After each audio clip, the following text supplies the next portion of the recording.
Technology isn't just a part of our everyday lives anymore. It's become a frontier for global powers, with India right in the mix. So why not join the conversation? Take the Technopolitik Survey, created by researchers at the Takshashila Institution. It's just 10 simple questions, but your answers could help shape India's strategy in navigating the fast changing world of high tech geopolitics. Your voice matters, so let's make it heard. The link is in the bio.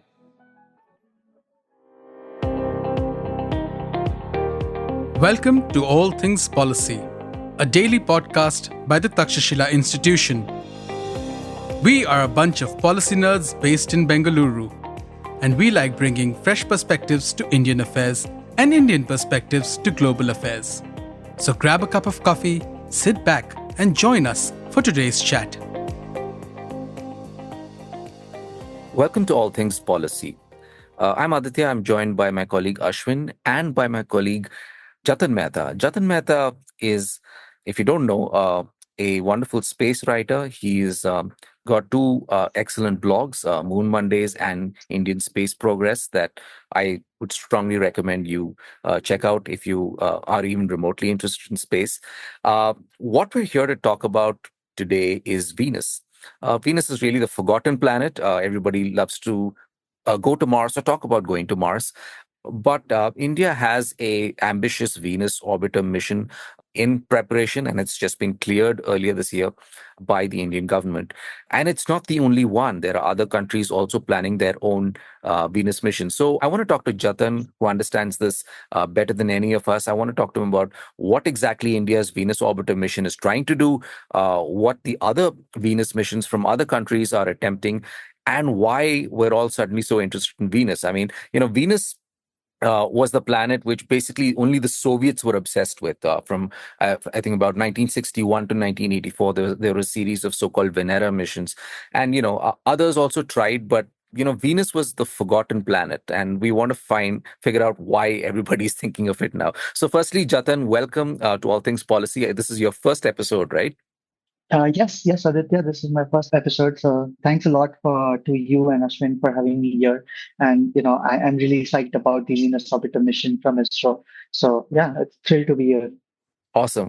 We're happy to have you. So, can you just walk us through India's Venus orbiter mission? What is its genesis, and what is it really attempting to do? Yes. So the Venus Orbiter mission, or WOM, and previously it was called Shukrayan before it was approved. It's India's first mission to Venus, as you said, and it's the objective here is very clear because, as you said, Venus is an understudied planet. So a lot of the missions in the past, especially from NASA, but also from other countries, have focused on Mars, including from previous missions from India with Mangalyaan and so on. So a lot of the missions around the world over the last 3 to 4 decades have particularly focused on Mars and understanding its climate, its past, its evolution, in the sense to understand, if Mars was habitable at some point, and if is it habitable even now, maybe underground perhaps, and what can we do to is it possible for humans to go there in the future and survive with some infrastructure along with it. But the thing is that coming to Venus, it's really the same problem. Venus right now may be a hell of a planet with temperatures going past 400 degrees centigrade easily. In fact, the maximum recorded temperatures even go as high as 480 degrees centigrade, and that's hotter than Mercury, despite the fact that Mercury is closer to the sun. So it may be one hell of a planet right now, with its super hot surface, lots of volcanoes and all that, clouds of sulfuric acid.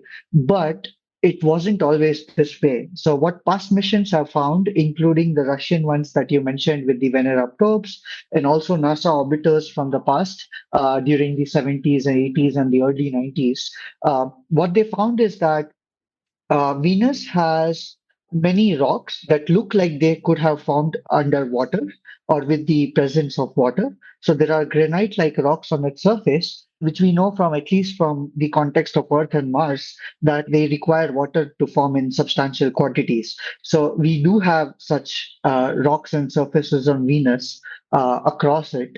And so we really wondered as to, how they formed if Venus was deprived of water because of being so hot.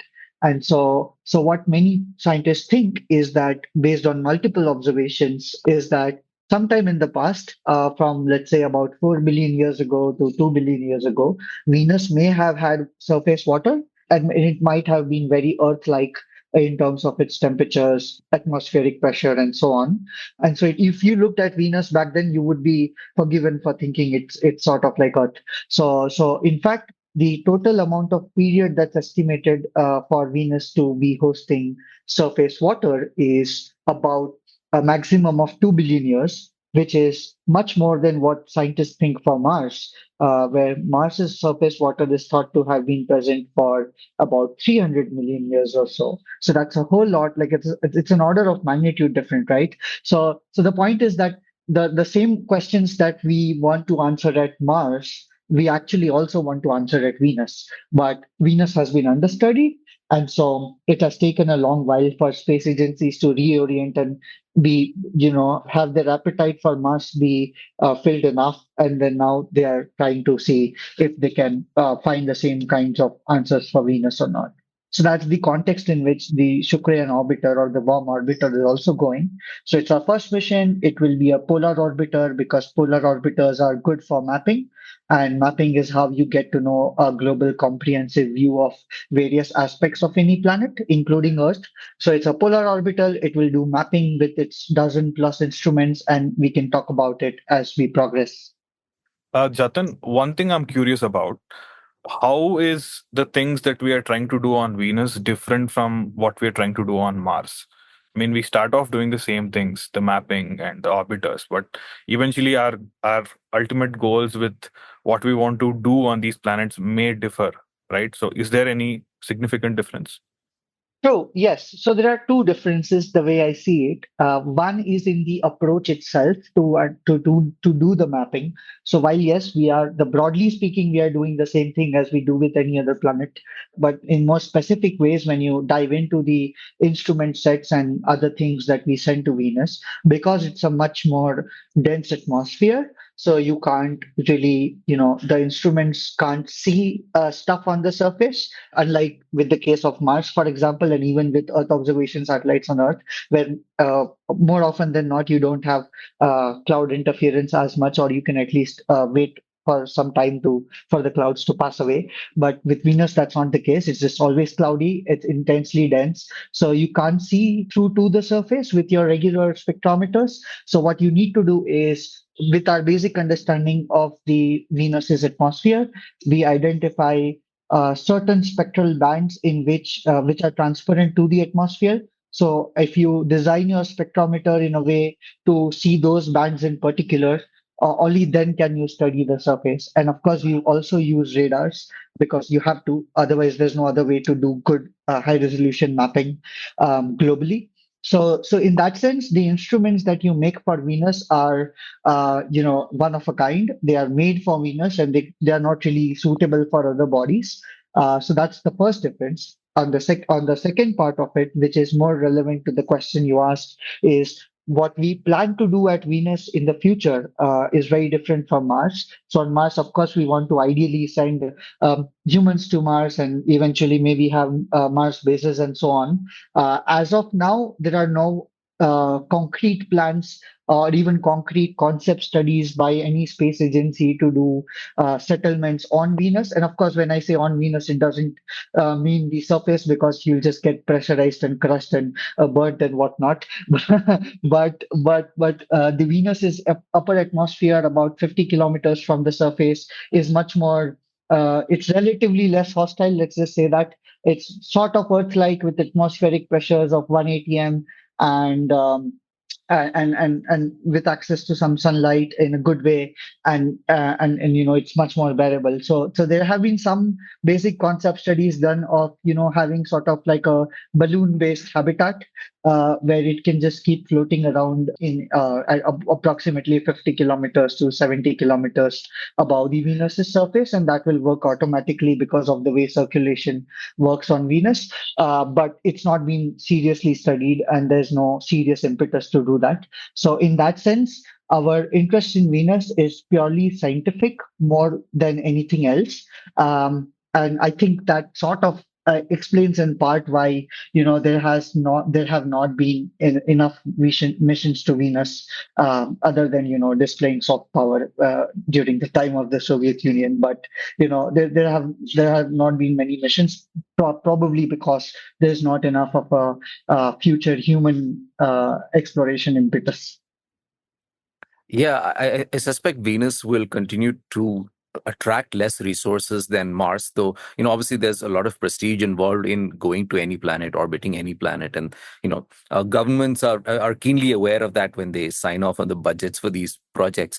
But like you said, Jatan, basically, Venus is the very vision of hell, right? I mean, there's at least one active volcano. There are apparently glowing lava lakes, and like you said, the surface temperature is 400 degrees centigrade or more. The atmospheric pressure is something like in the depths of the oceans, so it'll just crush you.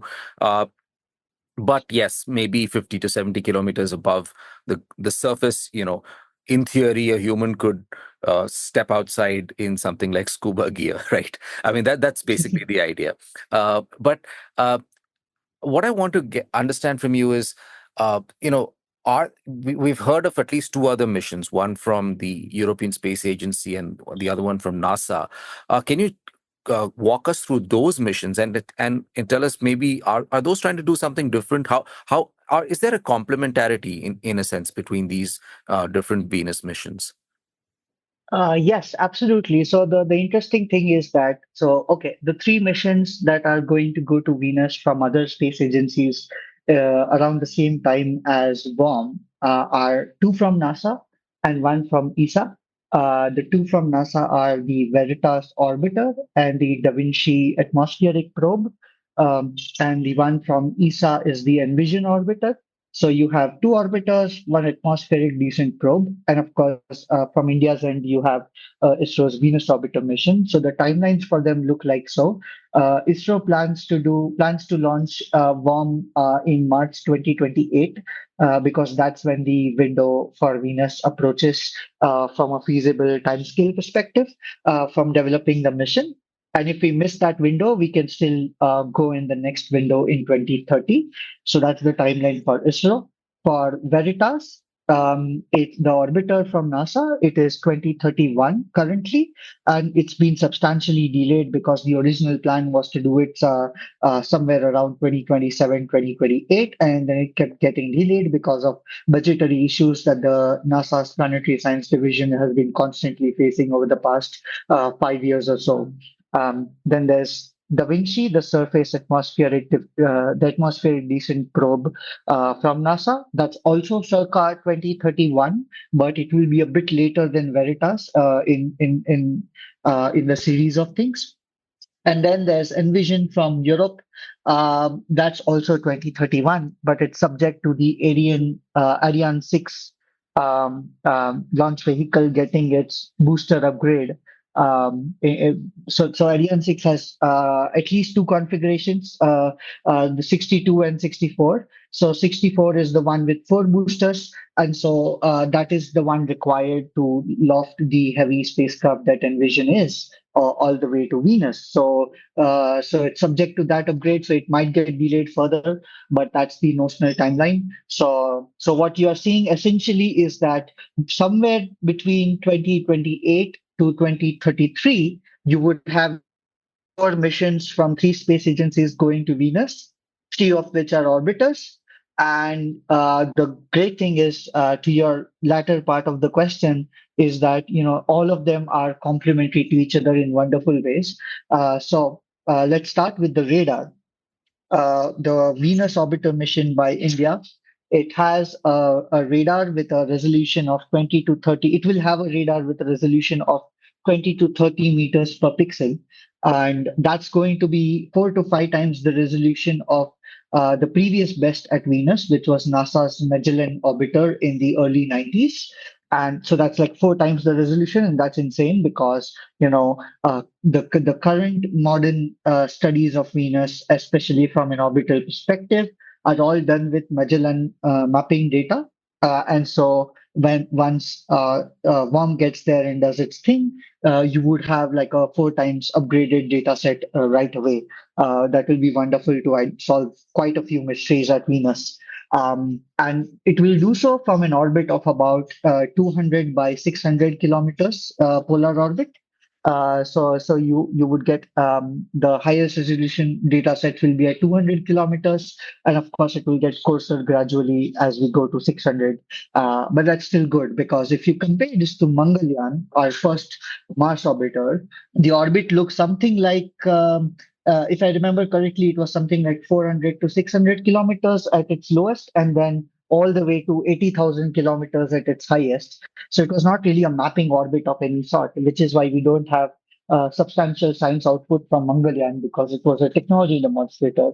But here with WOM, it is a proper science mission because it is a proper science orbit. So regardless of what the instruments specifically end up doing, you are going to have substantial science output at some capacity anyway. So that's the radar for WOM. Then you have the Veritas orbiter from NASA, which will have a 250-kilometer circular polar orbit, and it will also have a radar which will map at 30 meters per pixel, so a little less than WOM at its best, but comparable.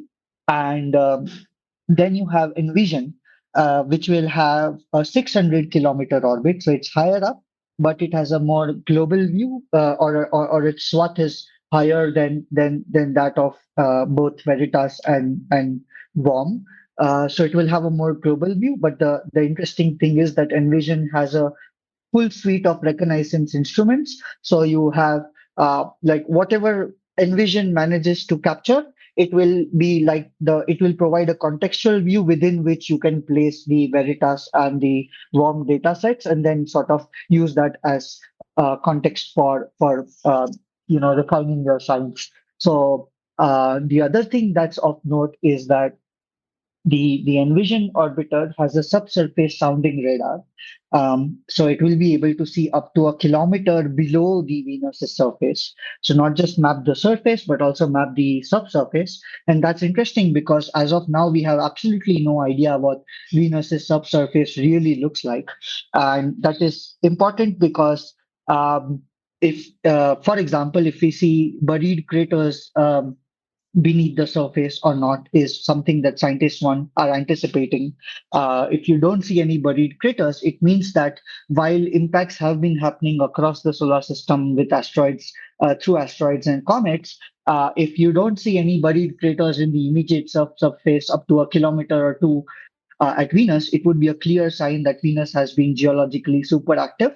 And so that will have so many implications for, whether it had water in the past, or was it habitable in the past or not. And the interesting thing is the Venus Orbiter mission by ISRO will also do the same thing. It also has a subsurface sounder. So it will also be able to see below the surface. And that will be our first look, actually, even before Envision arrives. But the subsurface sounder on Envision is a much better one. So in that sense, the warm one will sort of give us glimpses and give us a sense of local scale things, and then Envision will come and use that as initial guidance to do its more global mapping. Um, so that's the radar part, and then similarly you have a bunch of spectrometers on all of these orbiters, and they are all going to find out if Venus is how volcanically active Venus is, because we already know it's volcanically active. There was a recent paper from the Magellan mission that found at least one active volcano, as you said. But obviously the chances are there that it must be much more. And so with these measurements from all of these orbiters with infrared spectrometers in particular, what they will do is follow up observations from a lesser known mission, which is the ESA Venus Express mission. So ESA sent it around 2005 or 6, if I'm remembering correctly, around that time at least. And so its measurements are the most latest ones that we have in terms of a orbiter that was close to the Venus surface. And so it found many, many, many volcanic hotspots, and which may have been active or at least active recently. And so these are the measurements that these three orbiters will use to follow up and do much more high resolution mapping and observations. And so what we will know is how volcanically active Venus is, what is the composition of these things, because again, these are spectrometers, so you would actually know the composition, you not just, like an optical image sort of a thing. We would know the composition of these, and based on the composition and the relative abundances of those things, you are able to identify what happened in the past, and was there water, how much water does Venus have on the inside, which has many implications for how it evolved, and so on and so forth. Yeah, so including an implication for life, which is where the Da Vinci probe comes in from NASA, because so far I've only spoken about the orbiter aspects. There are two things here. One is that the orbiters, of course, will also provide context for the atmospheric descent probe, because they will be able to adjust the specific trajectory of Da Vinci to go into the Venus's atmosphere and all the way to the surface, ideally, and make direct measurements with its mass spectrometer and other instruments. So those will be like super direct measurements, the kind that were done in the past by the Soviet probes, but this time with modern instrument sets. And since we understand a lot more about Venus right now, and we will understand a lot more with these three orbiters, what Da Vinci will do is use that context to make specific measurements of specific elements in Venus's atmosphere, including phosphine. So phosphine is the one that made headlines circa 2020, when scientists discovered phosphine in the Venus's upper atmosphere around the 50-kilometer to 80-kilometer altitude. And phosphine is interesting because it could be a biomarker, because there are several microbial life forms on Earth which are associated with phosphine. And so if phosphine is really there on Venus and in abundant amounts, it could be a sign of some potential kind of a extreme microbial life on Venus. But that result has been challenged quite a bit. So you had many ups and downs of scientists saying, oh, there's phosphine, oh, there's not, oh, there's phosphine, but in some limited amounts. And then you had some independent measurements as well. So we don't really have a clear picture. So Da Vinci will be able to give us that. And that's the first part. But the second part, which relates much more to the orbiters, is that it will be able to make measurements of water vapor in the Venus's atmosphere, however trace amounts there might be there, because volcanoes can be a source of water, while the surface obviously is not going to retain any water with this hell of a state that Venus has. But the interior, when it formed, would have had water, because the inner solar system was filled with water. Well, we have a lot of water on Earth, for example, and of course, the asteroids and comets that bombarded the inner solar system multiple times over would also have water. So scientists expect water vapor in Venus's interior, which is what Da Vinci will measure from outgassing from volcanoes, which then fill up the atmosphere. And so we will have a good sense of Venus's past. And the last reason this is interesting is because, it's not just that we want to study Venus to understand Earth, which in itself is amazing and interesting, because Venus is the most Earth-like planet that we have in the solar system, and Mars is not that actually. But it's also important because most of the exoplanets that we find, which we say Earth-like in the media and other things, but Earth-like really means Earth-sized. So many people think Earth-like is like Earth-like habitable, but that's not true.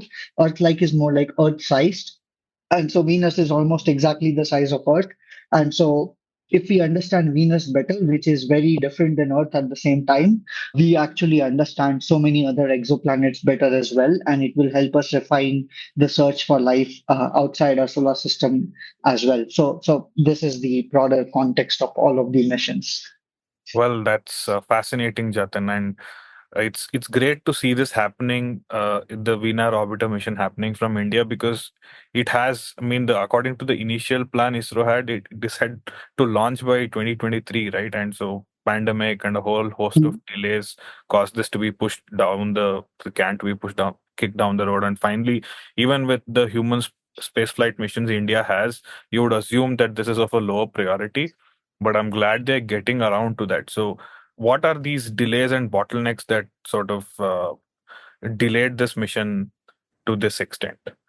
Yes, so you have brought up a very interesting point, I think, because As you said, it was supposed to be launched earlier. So the original timeline was a 2023 launch. And the announcement for call for proposals from ISRO to have instruments from other agencies outside of India on board the mission was in 2018. And so that was a long time ago. And obviously, 2023 didn't happen. And a senior scientist on the orbiter said in a NASA chartered planetary science meeting in 2020 that the next target launch date would be December 2024 at the time. And obviously, that didn't happen as well because we are in December 2024.